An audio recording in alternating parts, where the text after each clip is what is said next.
Hey guys, Jalen here. You're listening to the Brewing podcast. Today we're joined by entrepreneur and businesswoman Christine Staley. She is the owner of Magic City Hoagies and Magic City Sweets downtown Minot. In this podcast, we're going to be talking about some of her business ventures, beginnings, and some life motivation skills. So grab a coffee and we hope you enjoy.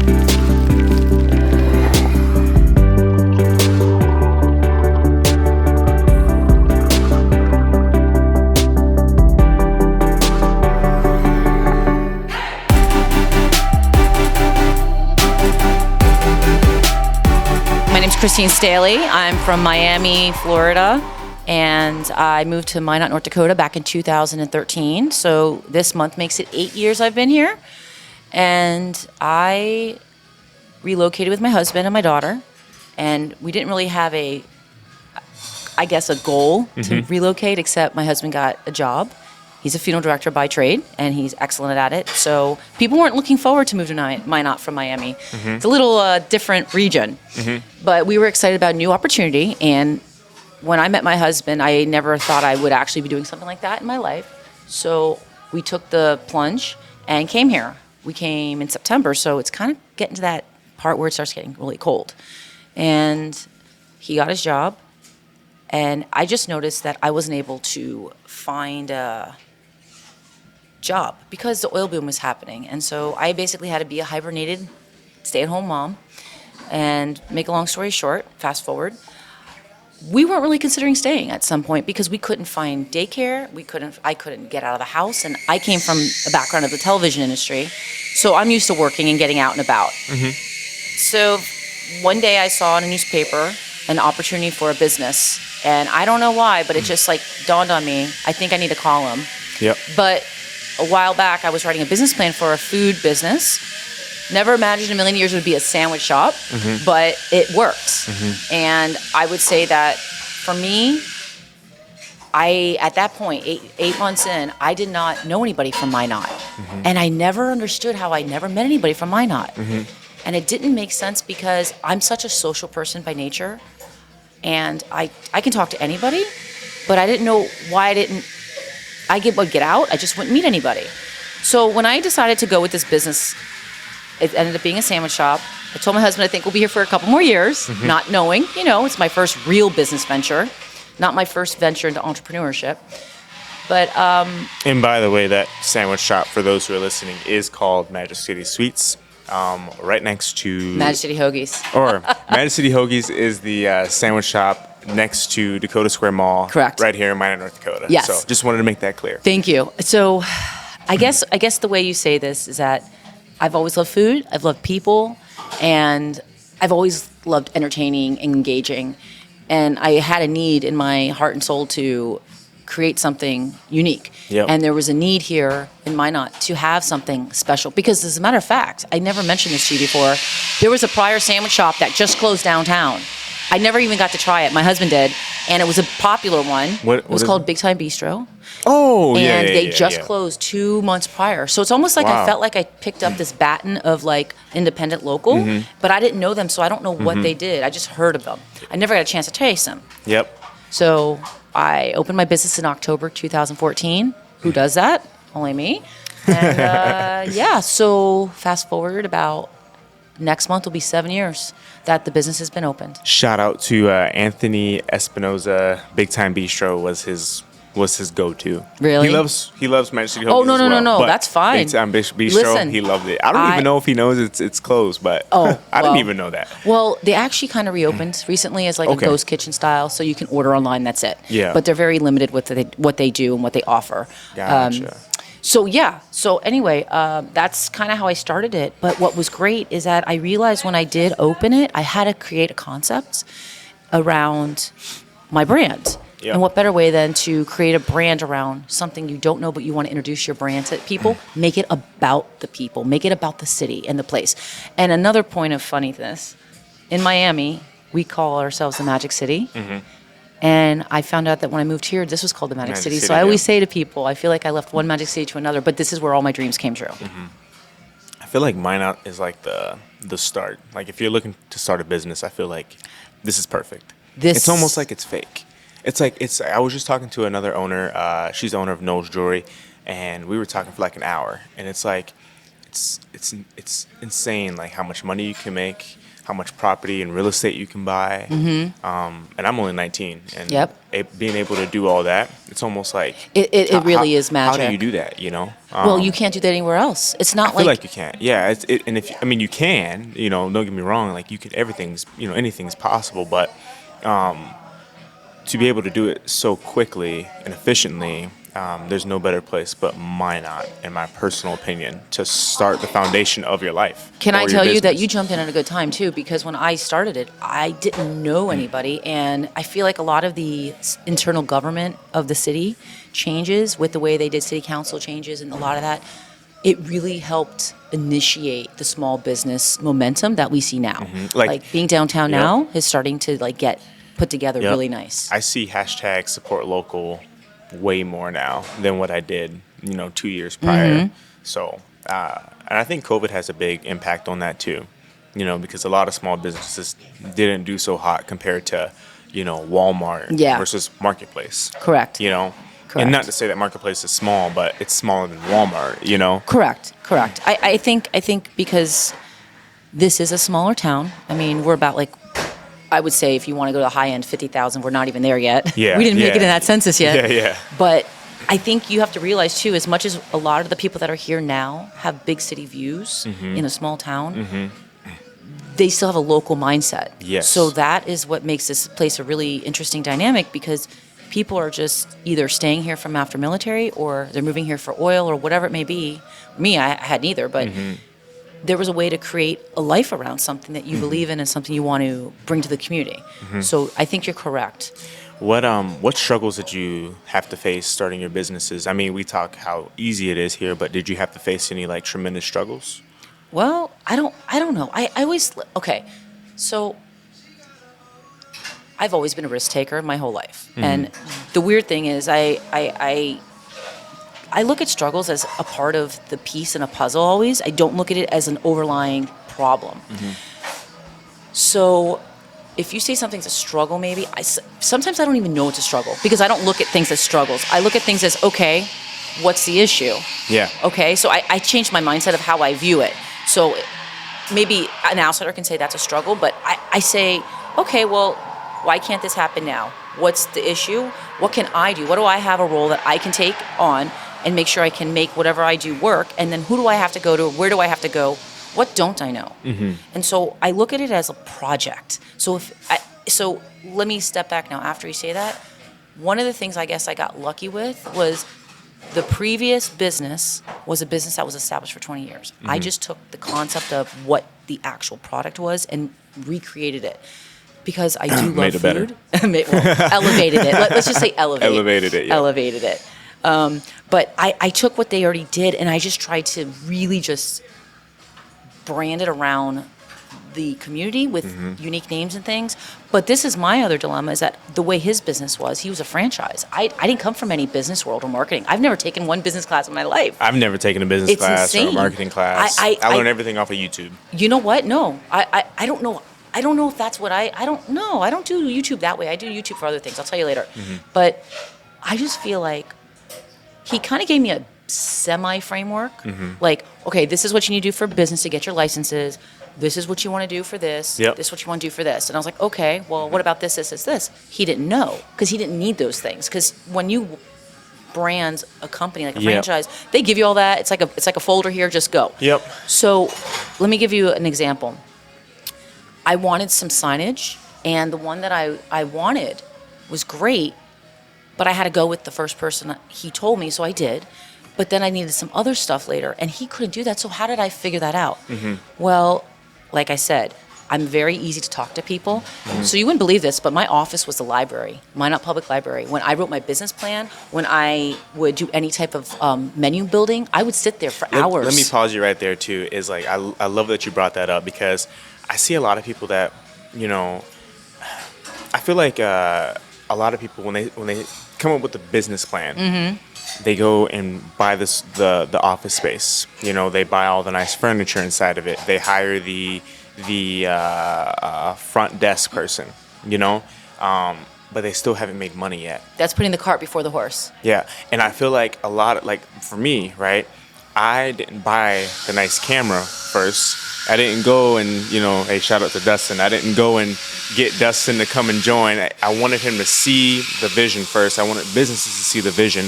I started with this phone right here that's on this table, before I spent the $5,000 to go and get, whatever else I was, needing to have, make the money first, and then execute more on top of your business. How did you know to do that, though? That's a good question. I watched a lot of entrepreneurs who did it the right way on YouTube.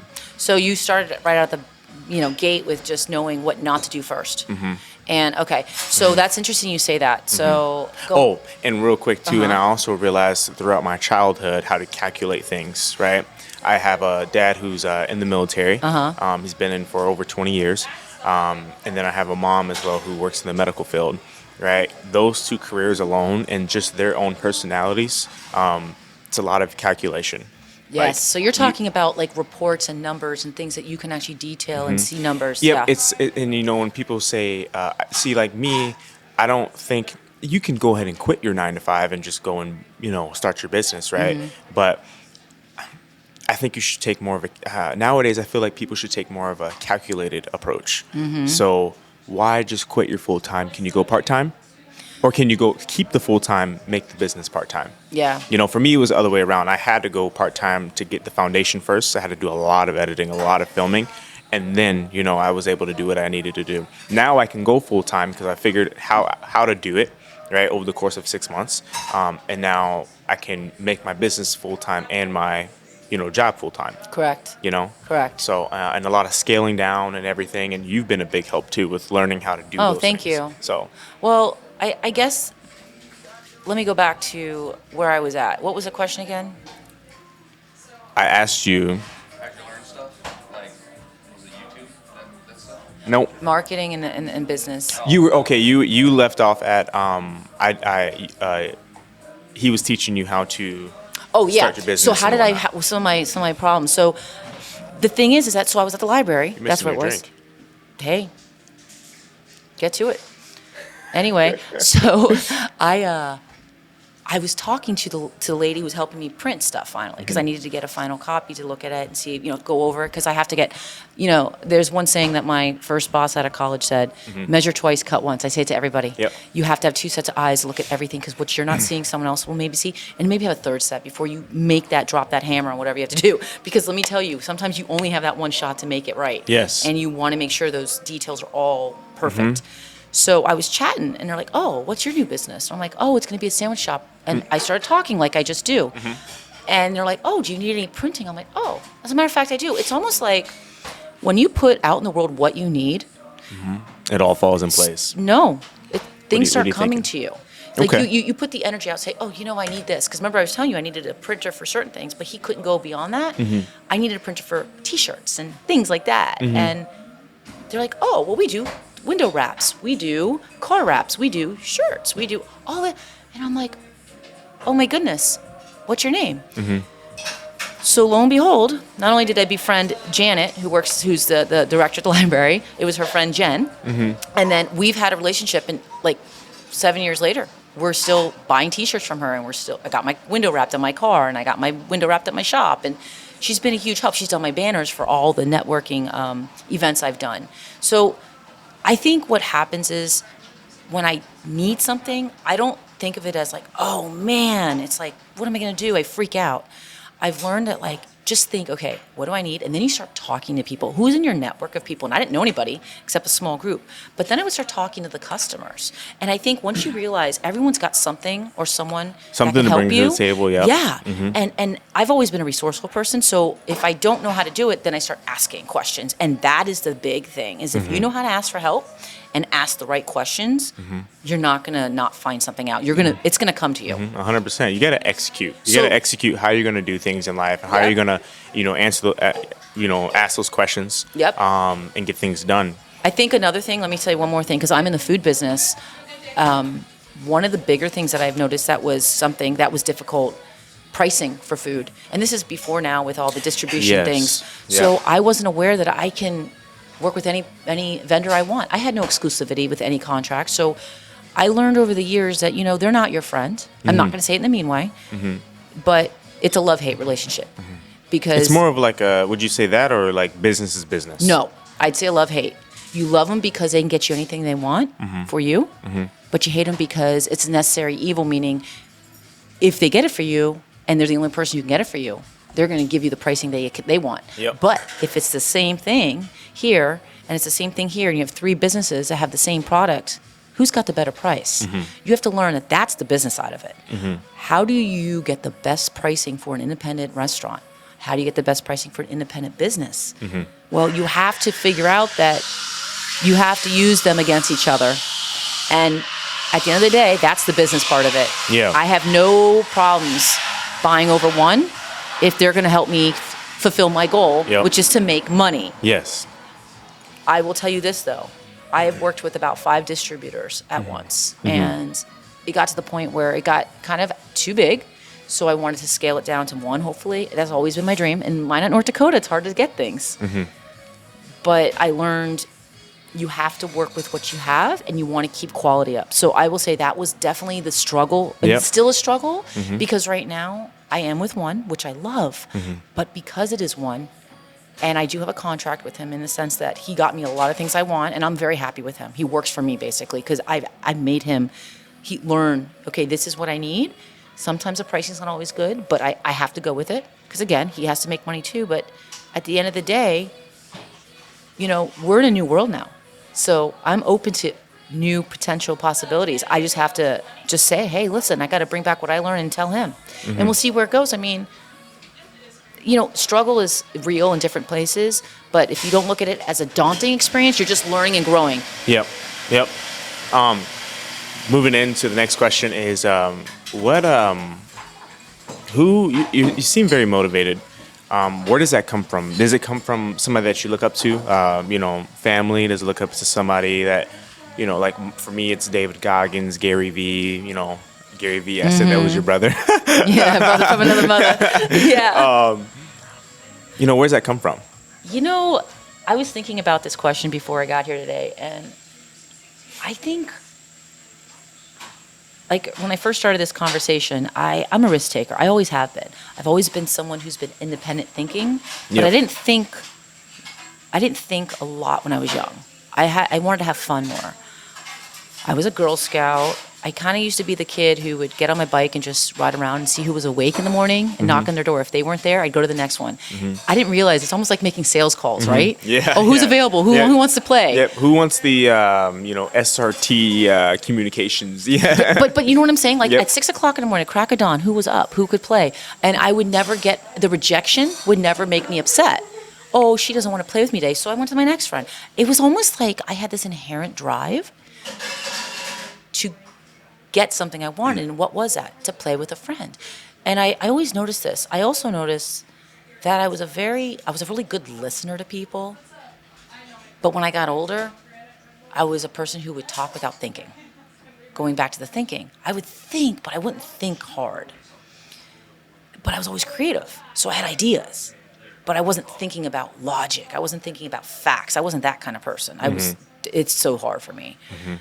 So my grandma and my grandpa, I learned this when I would go visit them over winters or summers once in a while. It wasn't a lot, but when I did, I didn't know much about what they did at the time. It just did, you're a kid. Not until I got older did I realize that they created 3 businesses over the years, and my grandmother had 4 children. Wow. And she ran the businesses. My grandfather did too. He was more like the mechanic part because they had an excavating company. They had a swimming pool where there was no swimming pool around. They built it, created it, concrete poured, huge in the whole area. People came from towns all over to come. And then at the last business they had was a golf course. And they lived on the land where my grandfather designed it and they built it out, 9-hole. And I didn't realize what entrepreneurship was. I had no idea. Yeah. But I remember she was always in the kitchen in the morning making food, going to the clubhouse to help out during the day, get some change. She would make dinner, and then she was like part of committees. And I'm like, I didn't understand. She was an interesting woman. She came from a really old school mindset, so she wasn't the nicest person, I've noticed. But when I tell you driven, I've never seen anything like it. My mom is the total opposite. She was the firstborn, but my mom was almost like after she went to college, she just, wanted to be in the background, kind of more like the executive assistant in a company, never the manager, never the CEO. And my dad was opposite. He was driven. He was very like salesperson more. And he was a fisherman, so he was used to talking to people. And I think I get a lot of that from him. But I get a lot of the focus from my mother. But then I look at my grandmother, and I feel like she was the heart of the home.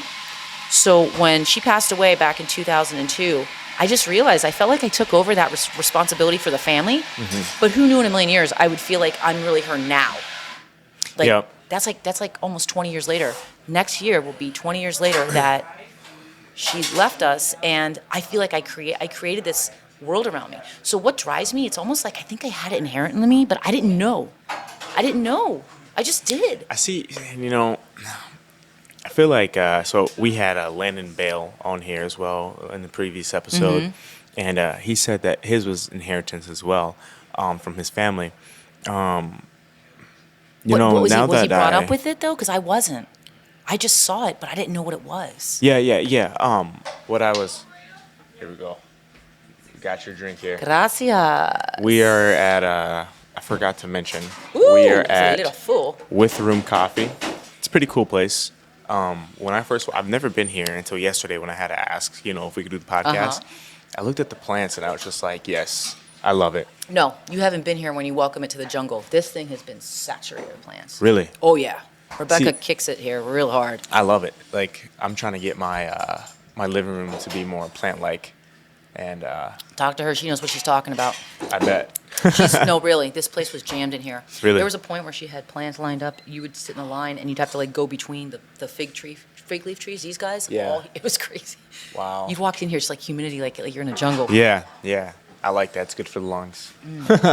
Anyways. By the way, that's a little full, so just be careful. It did spill a little bit, so Okay. keep it away from the mic. Oh, Yeah, but you were okay. talking about him? Yep. We're talking about him. Now that, I start to think about me and like my family, I feel like I inherit my drive from, I inherit how do I put this? Like my mom, she has a lot of drive, right? So I inherit that from her. Okay. My dad has a lot of thinking, Yeah. right? So I'm not saying that my mom doesn't think, right? No, but that's his main But way. his main thing that, Yep. in life, and those two together, it's just like perfect, and I am those two together, and I'm able to think and calculate business ideas and finance and whatever I'm doing. And then I'm also able to, like I said, 1:30, I fell asleep, woke up, 5:20, went on my run, Yeah. Only person I know that does that is my mom. Like my mom works 60 hours a week, and she has been working out for 2 years now. Wow. And she starts at like 4 a.m. So she's like a role model for you. That's amazing. Oh yeah, 100%. That's amazing. And then my dad on the other hand, when it comes to him, is the way he thinks is just unreal. It's just like how the hell did you think about doing this, and this? He's that person that I go to or look up to when it comes to really sitting back and before you say something, like think about it. Because I've had an issue with that too, where I just start talking and talking. Like motor mouth. My dad used to call me motor mouth. Yep. And then it's just like what the, but the one thing that I'm missing is I never had anybody to actually do it in my family. And then that's where I, look up to people who are famous, where I'm like, oh, David Goggins, he's a famous guy that started from nothing, I have that relationship of starting from nothing as well. And then I have Gary Vee, somebody who uses all of his resources and he's just like pushing content, pushing out what he can do. But he didn't start that way, that. So. Yep. And and I'm just kind of putting it in my realm and in my perspective. So, yeah. I'll also say this: what drives me is that I don't look at life as what's in front of me. This is not real right now. And it sounds a little weird and esoteric, but I feel like life sometimes is a game, and I've never been a gamer in my life. I'm competitive, but for fun. I Yep. never compete to win it over. It's never for winning a prize. It's just the excitement of getting me excited. Honestly, I self-generate that, and that's what makes me excited. So when I see business, it's like fun. It's like it's not just, oh, there, I built that and it sits there like on a shelf. Like, okay, I put this like pottery, I made that pottery, it sits there, and I look at it. Okay, no, this right now is vibrating right now. But my business is really vibrating. Yeah. And I have to keep tuning into that vibration. And how do I keep it going? And it's all of what's happening around me. So I think when I'm good with people, when I'm good with food, there's no other way than to focus those two things and making sure I make the right moves to bring more, evolving things to my business. So the reason I say that is because the part of the entrepreneurship and my grandmother had two sides to her. She was really not a very happy person inside, but she knew how to make things work. The difference is that I started being happy inside first. And I've always been happy, and then things just happened and it worked. I feel like there's a different mindset from that. So I learned a lot from watching her and seeing now to this day being, every morning getting up, doing things like that motivation's there. But now what drives me is the connection that what I do and how when I serve you, I'm nourishing you. And I'm nourishing you in a way that you don't even realize, because it's not just a sandwich. It's more than that. And that to me is what business is now. How can I give you something that you need, that you don't even know you need? And I think it's that connection. So it's all about being a service to someone. And that's what I look at business now, is being service. Because I have something to offer you. It's not just about the product anymore. I've never looked at it like that. So I like to say, if you find something that really drives you, that is a need in the market, you can really have an impact. And that's how I became the best darn hoagies in the state. And because someone else noticed that. And I wasn't trying to do that. I wasn't going after that. So for you to have people like Gary Vee, he didn't know he was going to end up being that person who's an amazing branding person and marketing genius and guru. He started with a wine company. So you don't know. No one knows. You know what I mean? That thing online. I watched his first video like a long time ago, like 2007 or something. He's amazing. He just hopped on and was like, yeah, like the wine market is. I'm like, oh. Everyone's like, what the hell are you talking about? You're crazy, guy. Why are you talking about wine on social media? Like just think about it though. People think that that's crazy. And, for an entrepreneur, you have to be different. You have to be in a sense crazy to society to be successful. You have to, but the thing is, you have to be you. Shout out to Whitaker Media. We are a creative media company that's built different. But you have to be you. Yeah. And I think if you don't know you, and that's where it begins. I mean, I just heard a stat the other day. You know what the average age of an entrepreneur is? Do you know that? Anybody? I'm a guess. Bueller. Can I guess? Bueller, yeah. 45. Nope, 40. 40? Was 5 years off. And and I'm gonna pick up on something real quick. Is what people don't realize? If you're over the age of 40, right? You have so much knowledge, and you have so much about life that somebody that's been doing maybe somebody that's doing I don't know, media like I am, right? Who's been doing it longer than me. I guarantee you, if they figured out how to, use their phone like I do and use a computer like I do, they will succeed way faster than I can. Okay. Somebody selling honey, outside of their garage at 16, they'll be able to do pretty well. I'm not saying they won't. Yep. But somebody that has owned a honey farm and they have the connections, they have everything. Yep. And then they're not, and say it's local, they want to go corporate, just like that 16-year-old does. He wants to sell it in all stores. Like, I guarantee you, the older person's gonna get there way faster. So when people say, "Oh, it's too late," no. Oh, it's you know not. what? Look, can I tell you something? Do you know what a gig economy is? No. What's that? Gig economy, and it sounds funny because I keep thinking like computers and network, gig, and I'm like, what is that? Does that have to do with like Bitcoin. I'm like, I swear. So I'm going to blow your mind right now. And this is maybe the answer why the labor shortage is happening. You want to hear it? It's an epiphany I had this morning. A gig economy is not just a musician playing a gig anymore. It's something like you pulling your social media on the side as a gig. And then you start building a side hustle. Then you start saying it's going to be a freaking business. So you have something to gig. You have something to gig. I have something to gig. I can consult if I want to as a gig. Well, Dustin knows that better than anybody, I feel like, because he's in a band. Shout out to Overlane, their country band. Oh, cool. And where's your next gig? We play at Bootleggers on the... Bootleggers. Cool. On the 8th and 9th of October. Do you guys do country and DJ? Do you guys DJ country? We don't do any DJ. Damn, man. Yeah, I know. I have a gig for you, actually, if you do. Yeah. Dustin, you might want to do that on the side. But think about what I just said. Like, the only time you ever heard gig, right? Guys in bands. Yep. Oh, when's your next gig? Yep. But this is a new blowing up generation. So think about this. All the people are out of work right now. We Yeah. used to work in those food jobs and everything. Everyone's like, where they got? They're gigging. You don't even know. They might be doing under the table gig because they're just trying to figure it out. But if you can like put a bunch of gigs everywhere and you're doing things you love, that's being an entrepreneur. So technically, this pandemic is creating a huge gig surge entrepreneur. of entrepreneurs, 100%. And you know what? It's the level of, what is it? David Paul, I don't know his name is. You know what I'm talking about?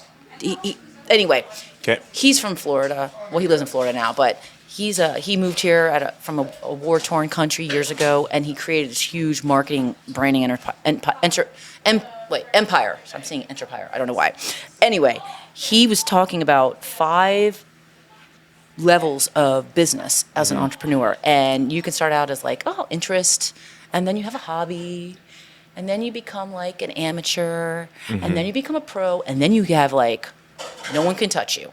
Yeah. There's 5 levels, but there's also other parts of that. So think about that. If you're just gigging and you're doing it for a hobby at that point, because it's, again, you're just like, oh, I like it, whatever. Yeah. It's until, what is it going to take you to get to that, like, unstoppable? Think of like Michael Jordan's and, you know, like the Elon Musks. So I say to myself, you have to know who you are to get to that point. What drives you? Is it about the dollars and cents? Whatever it is, figure that out. But that's what's going to motivate you to get up every morning and work those 80 hours. Because you know what? You need to know how to do your business inside and out. So if you're gigging it, you're doing it for yourself. Because you want the freedom. And to me, that is the best thing ever, is the freedom. Because when you have freedom, you can't work for anybody else anymore. It's a mindset. And that's what it is. But see, someone like you and someone like me, we're still lacking in skills, and that's okay, but then you have to know that, and you have to go find the people who can fulfill those skills, so you become a well-rounded company, and people will want to work for you. The people who do want a job, that wants that paycheck, and want the health benefits and all that crap, there are people out there, but we have to give them the right space to create and feel like they're part of something important. Yeah. And that's what I think is happening right now.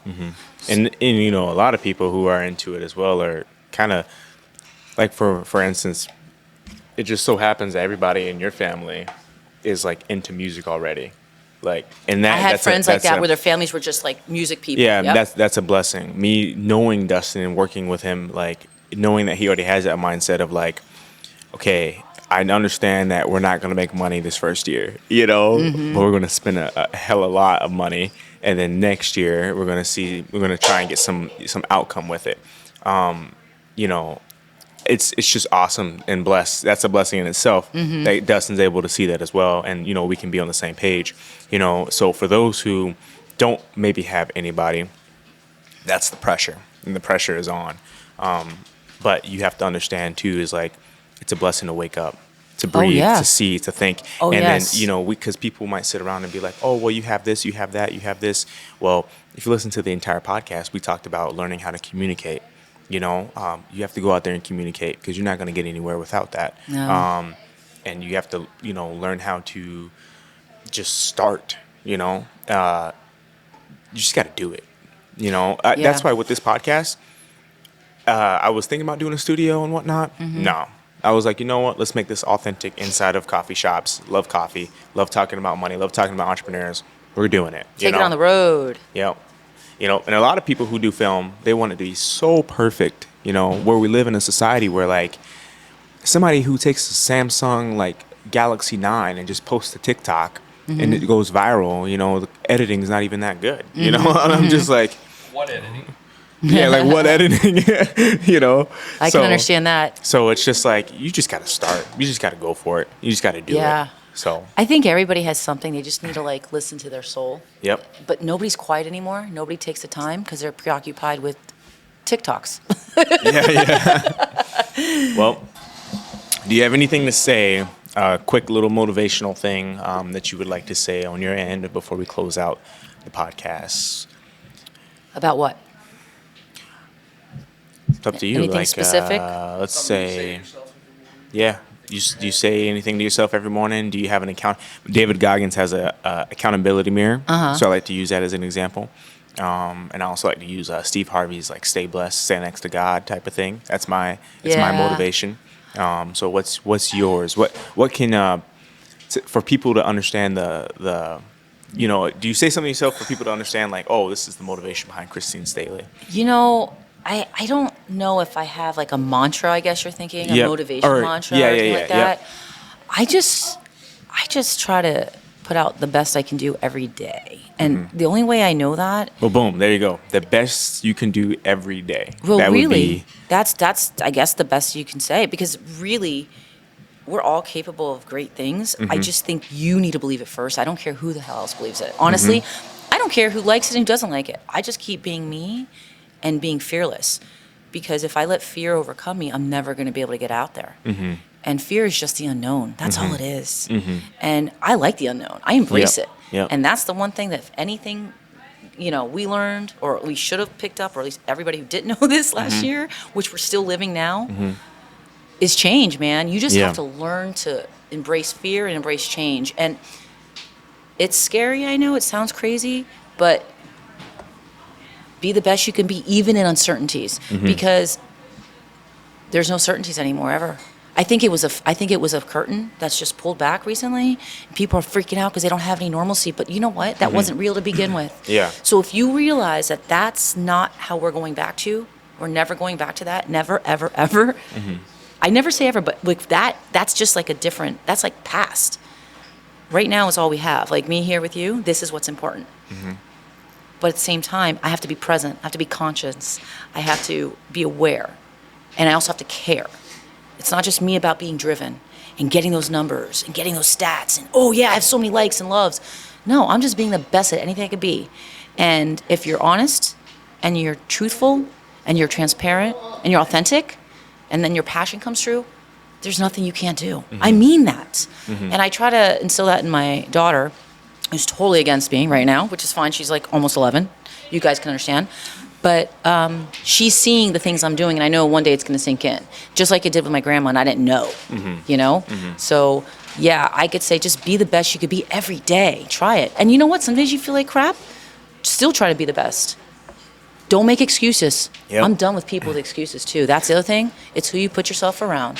Yes. If those people are not rising and bringing you up, then just get away. What do they say? The 5 people, I think we've discussed this before, that your top 5 people you're around, you're the average of all of them. What does that mean? Yeah. But if you're hanging out with people who aren't going anywhere, doing anything, or even like caring about the community, they're caring about themselves, look at where your mindset is then. You know? Yep. We'll definitely have to get you on part 2 with Christine Staley. Well, yeah, we can talk about some other fun stuff. Seriously. Yeah. But thank you so much for inviting me. This has been great. Of course. We are here at With Room Coffee. Oh, what was not on there? It's not on here today. Shout out to Room- Rebecca. Yeah, shout out to Rebecca. With Room Coffee is located, that's Brick Studio, right? 600 East Central. Yeah, 600 East Central. Right next to also Ebenezer's. Come check them out. Some cool stuff in here. It's a really nice shop. I'm definitely going to come back to edit She's some videos. definitely an entrepreneur. I worked with Rebecca actually. We'll have to get on an episode for sure. She's got a whole different mindset. She's Yep. totally Cali, but brought it to Minot. Yep. I can see, and I love it. No, but she's got a whole vibe like nothing. Like you want to talk about marketing, she'll tell you everything. She's got it down. She knows her brand. She gets it, and she doesn't stop. She's a hustler. I mean, The girl takes more vacations than I do, but she's always working, and I love that. I'm telling you, it's true. You know. Alrighty. So thank you so much, guys. Yep. Of course, we got a fist bump to close it out. That's right, babe. See you guys in the next bit. Or start that over. Fist bump to close it out. All right. See you on the next one. Bye. We'll probably keep that in there.